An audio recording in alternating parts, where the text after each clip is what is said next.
Indlulamithi yamakhosi ayifakanga nje amaphepha esehlukaniso enkantolo kuphela nomunye wondlunkulu kepha ihlela ukugcagelwa omunye umdlunkulu ngasekupheleni kwephezulu.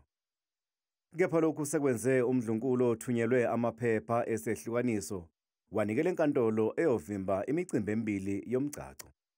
Umdlunkulu neSilo bashade umshado ohlanganisa amafa. Mhla 24 kuJanuwari kuyobe sekuba umkhehlo khona. Kudlule ilanga la mhla 25 njengoba sazi nabeSilo ukuthi ingonyama na uNdlunkulu umyeni bayikhethele ukuthi bangaba ngamalunga ebandla lamaNazaretha. Umsebenzi wangonyama obusenziwa ngesonto umsebenzi omkhulu lapho odinga isizwe sonke sikaZulu ukuthi siphelele. Indlovukazi yakugcizelela ukuthi umshado wayo neSilo uhlanganise amafa, manje lona ohlelwayo awukho emthethweni. Yengeza ngokuthi ayitshelwanga ngomdlunkulu omusha uNomzamo Myeni.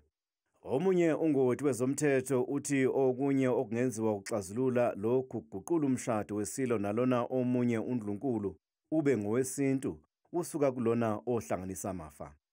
Our laws are very liberal. They allow you to say, I now want to move from a civil marriage into a recognition of customary marriages act, and I'm also going to take more wives. Hence, the regime in which I'm going to take is going to be out of control property without accrual, so that wife 1, wife 2, and wife 3 are all secured in their own assets. Umlando ubukeka uyiphinda kuZulu njengoba lokhu kungaqala ukwenzeka. Ingonyama uCyprian Bhekuzulu uyisemkhulu weSilo naye wehlukanisa. Kepha ungoti wezamasiko uthi kuhlukile okwenzeka ngalesi sikhathi nokwenzeka manje. Ngoba khona kwasingathwa kwaphelela endlunkulu akwangasabalala nezwe lonke.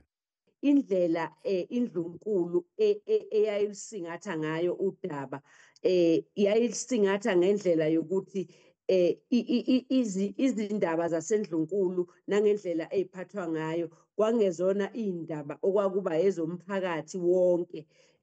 Ukuthi wonke umuntu seyazi ukuthi kwenzekani, kwangekho nalezi inkundla zokuxhumana namhlanje osekuyizona eziwumlilo kaZokhele isabalalisa konke, ngisho izinto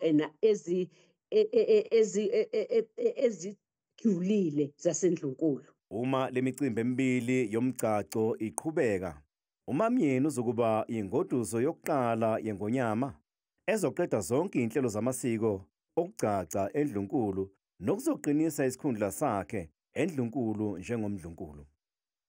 Lolu daba luzokube lwengeza kwamanye amacala asendlunkulu asingethwe yizinkantolo.